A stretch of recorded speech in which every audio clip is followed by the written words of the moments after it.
75 représentants libyens ont entamé des pourparlers politiques à Gamart, au nord-est de Tunis.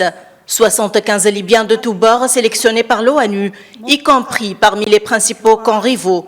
L'objectif est de faire sortir leur pays du chaos dans lequel il a sombré depuis 2011.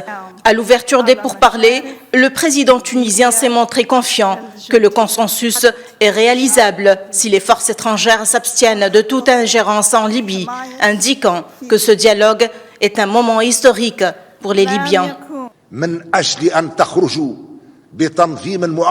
C'est un rendez-vous historique pour sortir de l'impasse avec une constitution temporaire puis permanente en Libye.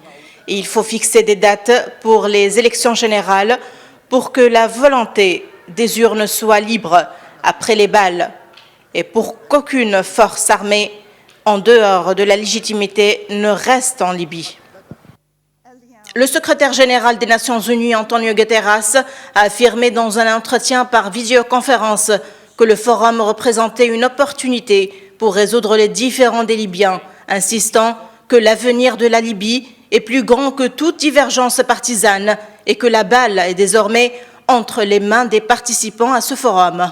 Your determination will be tested. Votre participation au dialogue libyen est un vrai examen pour votre responsabilité et une occasion pour façonner l'avenir de Libye. Le consensus est le seul moyen pour l'unité nationale et vous pouvez compter sur les Nations Unies à ce sujet. J'appelle la communauté internationale à soutenir le processus politique et de s'adhérer pleinement à la décision sur l'embargo sur les armes.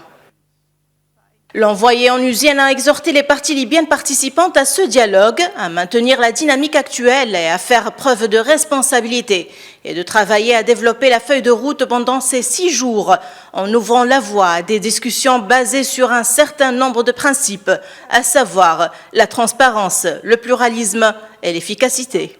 75 participants représentant 13 factions libyennes prennent part au dialogue de Tunis, dont les termes ont été fixés lors du dialogue de Bouznika au Maroc et qui doivent déboucher sur la nomination d'une nouvelle autorité et déterminer une date pour l'organisation d'élections générales en Libye.